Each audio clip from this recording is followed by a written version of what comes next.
नमस्कार दोस्तों, हर दिन कुछ नया में आपका एक बार फिर से स्वागत है। मैं हूं श्वेता और आज मैं जा रही हूं नोएडा टू उज्जैन। नोएडा टू उज्जैन जाने के लिए वो सारी डिटेल्स मैं आपको दूंगी जिससे आपकी जर्नी काफ़ी सेफ और अच्छी हो जाएगी। नोएडा से उज्जैन की दूरी 726 किलोमीटर की है, जिसे पूरी करने में हमें 11 से 12 घंटे का टाइम लगेगा। अकॉर्डिंग टू रोड की कंडीशन कैसी है और ट्रैफिक कैसी है, तो अभी सुबह के 6:30 बज रहे हैं और मैंने अपनी जर्नी स्टार्ट कर ली है। तो जैसा कि मैं आपको दिखा रही हूँ, मेरे ठीक सामने है ये फर्स्ट टोल गेट से हम टोल दे के आगे बढ़ेंगे। ग्रेटर नोएडा का फर्स्ट टोल, यहाँ से आपको दो रास्ते दिखाई देंगे, एक लेफ्ट और एक राइट। तो हमें लेफ्ट की तरफ नहीं जाना है, हमें राइट की तरफ जाना है। जैसे जैसे मैं आगे बढ़ूंगी आपको इस जर्नी से जुड़ी बहुत ही खास इंफॉर्मेशन देती रहूंगी। पर ये 6 लेन रोड है, लेकिन जैसा कि आप देख रहे हैं कि इस तीनों लेन में ट्रक चल रही है, तो यहाँ कुछ ट्रैफिक रूल्स वगैरह को फॉलो नहीं करते वो लोग। तो जैसा कि होना चाहिए कि एक लेन में ही ट्रक चलनी चाहिए, लेकिन ये सारे लेन को कवर किए हुए हैं, जिससे मेरी जर्नी थोड़ी सी स्लो हो जाती है। तो ऐसी छोटी छोटी बातों का आपको ख्याल रखना होगा। तो जैसा कि मैं आपको दिखा रही हूँ, अभी मैं आगे बढ़ रही हूँ। अगर आप ग्रेटर नोएडा से उज्जैन जाना चाहते हैं और उज्जैन में महाकाल के दर्शन करना चाहते हैं, तो उसका मैंने एक बहुत ही खूबसूरत वीडियो बनाया है, जिससे आपको उज्जैन महाकाल दर्शन करने में काफ़ी सुविधाएं होंगी। कैसे करें महाकाल के दर्शन और मंदिर में कैसे जाएं, इसका पूरा वीडियो मैंने बनाया है, जिसका लिंक मैंने डिस्क्रिप्शन में डाल दिया है। अगर आप भी उज्जैन में महाकाल के दर्शन करना चाहते हैं और उज्जैन को एक्सप्लोर करना चाहते हैं, तो मैंने बहुत सारे वीडियोस बनाए हैं, आप उसे देख सकते हैं। ग्रेटर नोएडा से उज्जैन जाने के रास्ते में आपको रोड की कंडीशन काफ़ी अच्छी दिखेगी। कहीं पे आपको सिंगल लेन भी मिलेगा और कहीं पे डबल लेन भी, तो उससे होते हुए आप आगे बढ़ सकते हैं। अगर आप नोएडा से उज्जैन ट्रैवल करना चाहते हैं और अगर आप फैमिली के साथ ट्रैवल करना चाहते हैं, तो मैं आपको सजेस्ट करूंगी कि आप रात की जगह दिन के टाइम को चुनें, क्योंकि कुछ जगहों पर रास्ता जो है वो सेफ नहीं है।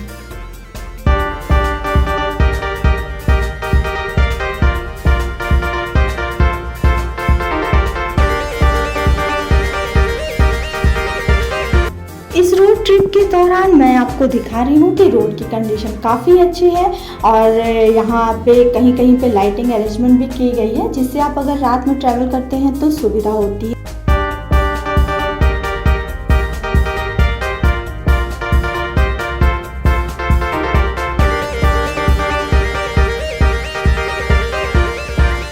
अगर आप नोएडा से फरीदाबाद, बूंदी, कोटा, आगरा जाना चाहते हैं, तो ये सारे रूट इसी से होकर जाते हैं और यहाँ से आपको हर जगह जाने के लिए एक लेफ़्ट कटिंग है, जिसके थ्रू आप उस सिटी में पहुँच जाते हैं। तो जैसे जैसे डायरेक्शन दिया है गया है, उसके अकॉर्डिंग आप अगर फॉलो करेंगे तो आपकी जर्नी काफ़ी अच्छी रहेगी और आपको पता चल जाएगा कि आपको जिस सिटी में जाना है उसके लिए किधर से जाना होगा। नोएडा से उज्जैन जाने के रूट में आपको 19 टोल गेट मिलेंगे। इस टोल गेट को आपको पार करके जाना होगा और मैं टोटल अमाउंट बता देती हूँ। तो यहाँ पर अप्रॉक्स 1100 से 1200 का टोल चार्ज लगेगा।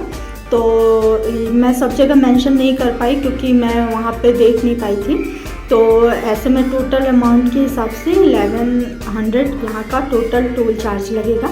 लेकिन यहाँ पर ये बात मुझे थोड़ी सी अजीब सी लगी, क्योंकि हर 10 से 15 मिनट के बाद एक नया टोल गेट आ जा रहा था जो काफ़ी क्लोज था।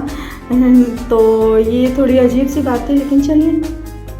इस रोड ट्रिप के दौरान आपको कहीं कहीं पे जंगल के रास्तों से गुजरना पड़ता है, जहाँ काफ़ी सन्नाटा होता है। इस रूट में आपको राजस्थान भी पड़ता है और कुछ छोटे छोटे गांव भी पड़ते हैं, जहां आपको काफ़ी दूर दूर तक, लगभग 25 से 30 किलोमीटर तक कोई भी शॉप नहीं है जहां से आप पानी खरीद सकें और ना ही कुछ खाने पीने की चीज़ें हैं। तो इसलिए मैं आपको सजेस्ट करूंगी कि रात की जगह आप दिन में ट्रैवल करें। साथ ही अगर आप फैमिली के साथ ट्रैवल कर रहे हैं तो अर्ली मॉर्निंग को ही चुनें, क्योंकि इससे आपको शाम होते होते तक आप उज्जैन पहुंच जाते हैं और सेफ जगह है उससे आप निकल जाते हैं। और दूसरा कारण ये है कि अगर आप रात में ट्रैवल करते हैं रात में ट्रक बहुत चलती है जिसकी वजह से आपकी गाड़ी की स्पीड थोड़ी स्लो हो सकती है। साथ ही ओवरटेक करने के कारण एक्सीडेंट का भी खतरा रहता है। यहाँ पे आपको बहुत ही केयरफुली अपनी गाड़ी को ड्राइव करना होता है। साथ ही यहाँ पे लाइटिंग अरेंजमेंट नहीं है जिसकी वजह से आपको थोड़ी सी असुविधा हो सकती है रात के टाइम। जहाँ जहाँ पर 4 लेन है वहाँ पर गाड़ी की स्पीड लिमिट 100 से 120 रखी गई है। उसी के अकॉर्डिंग अगर आप ड्राइव करते हैं तो ये अच्छा रहता है। साथ ही जैसे सिंगल लेन या डबल लेन आती है तो थोड़ी आपकी गाड़ी की स्पीड स्लो हो जाती है क्योंकि आपको स्पेस नहीं मिल पाता है आगे निकलने के लिए। Noida to Ujjain NH552, NH148 N, NH52, NH148 N से होकर आगे बढ़ रहे हैं। अगर आप वृंदावन, मथुरा, आगरा, जयपुर, राजस्थान, कोटा, बूंदी, फरीदाबाद जाना चाहते हैं तो आपको इसी एक्सप्रेसवे से होकर आगे बढ़ना होगा। जैसा कि मैंने आपको बताया कि आपको कहीं कहीं पर गांव के रास्ते से होकर आगे बढ़ना होगा जहां पर आपको सिंगल लेन मिलेगी।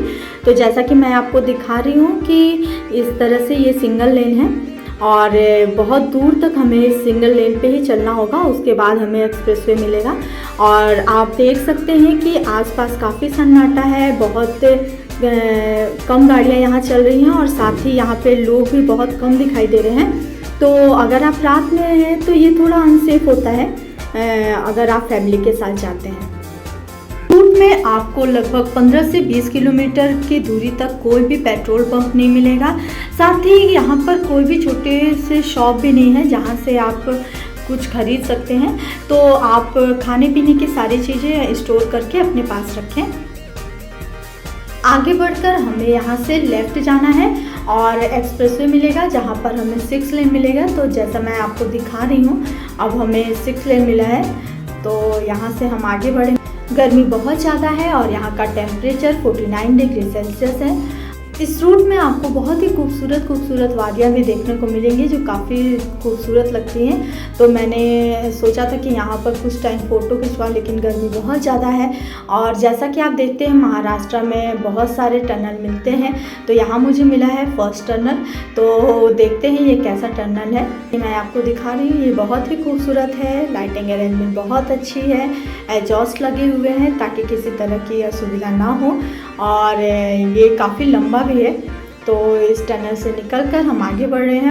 मैंने ट्रैवलिंग से रिलेटेड बहुत सारे वीडियोस बनाए हैं जो काफ़ी अच्छे हैं और उसका रिस्पांस भी बहुत अच्छा आया है। तो अगर आप भी घूमने फिरने के शौकीन हैं और मेरी तरह नए नए जगहों को एक्सप्लोर करना चाहते हैं, देखना चाहते हैं, घूमना चाहते हैं, तो आप उन वीडियोज़ को देख सकते हैं।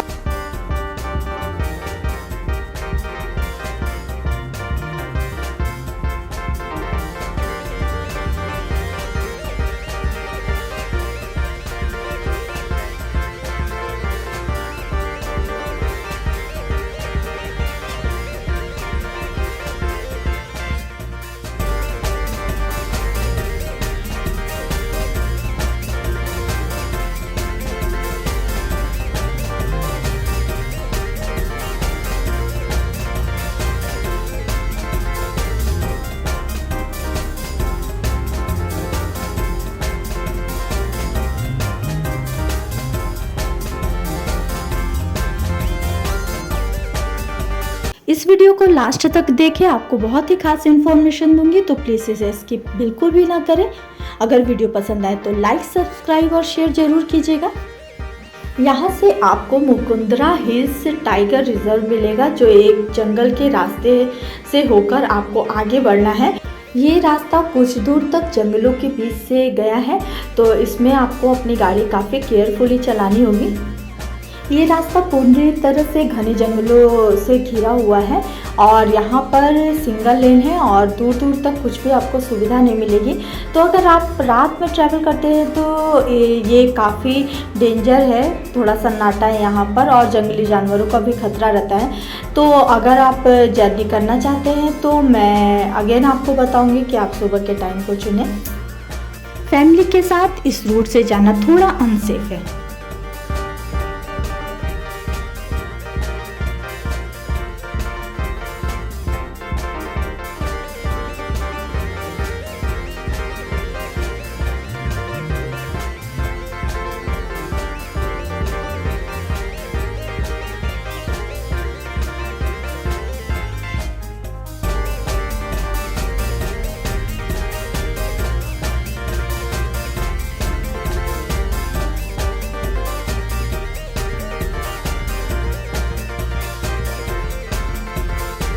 रोड की कंडीशन काफ़ी अच्छी है और मेरी गाड़ी काफ़ी स्मूथली चल रही है।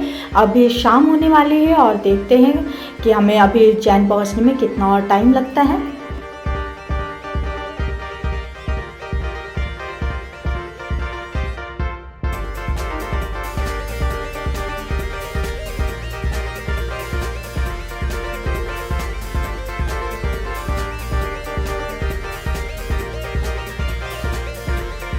यहाँ से उज्जैन की दूरी 77 किलोमीटर की है और अगर आप इंदौर से उज्जैन जाना चाहते हैं तो 1 घंटे में आप इंदौर से उज्जैन जा सकते हैं और यहाँ से इंदौर की दूरी 133 किलोमीटर की है। तो मैं यहाँ से उज्जैन जा रही हूँ। उज्जैन पहुँचने में मुझे लगभग 2 से ढाई घंटे का टाइम लगेगा according to traffic and road condition. Ujjain में रहने की बहुत सारी सुविधाएं हैं। वहाँ बहुत अच्छे अच्छे होटल मिल जाएंगे जिसका फेयर 2000 से स्टार्ट होता है। आप अपने बजट के अकॉर्डिंग इसे चुन सकते हैं। यहाँ पे खाने की भी अच्छी सुविधा है। आपको स्ट्रीट फूड भी बहुत ही अच्छे अच्छे मिल जाते हैं। साथ ही अगर आप प्रॉपर खाना खाना चाहते हैं तो यहाँ बहुत सारे ढाबे और अच्छे अच्छे रेस्टोरेंट हैं जहाँ पे आप फूड को एंजॉय कर सकते हैं। उज्जैन में 12 ज्योतिर्लिंगों में से एक महाकाल के दर्शन कर सकते हैं। उज्जैन से 1 घंटे की दूरी पर है नर्मदा नदी पर स्थित ओमकारेश्वर ज्योतिर्लिंग, जो कि 12 ज्योतिर्लिंगों में से एक है। वहां आप दर्शन कर सकते हैं। साथ ही वहां काल भैरव के दर्शन कर सकते हैं और शक्तिपीठ माता की भी दर्शन कर सकते हैं। साथ ही वहाँ पे बहुत ही अच्छे अच्छे म्यूज़ियम और पार्क भी हैं जहाँ पर आप विज़िट कर सकते हैं। मैं पहुँच चुकी हूँ उज्जैन महाकाल की नगरी।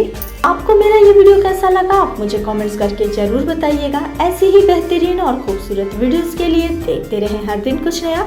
और अगर आपने अब तक मेरे चैनल को सब्सक्राइब नहीं किया है तो प्लीज़ उसे कर दीजिए और मेरे वीडियोज़ को ज़्यादा से ज़्यादा शेयर कीजिए। बेल आइकन ज़रूर दबाइए जिससे आपको मेरे वीडियोज़ की नोटिफिकेशन मिलती रहे। आज मैं यहाँ स्टे करूँगी और करूँगी 12 ज्योतिर्लिंगों में से एक महाकाल के दर्शन। मिलते हैं नेक्स्ट वीडियो में।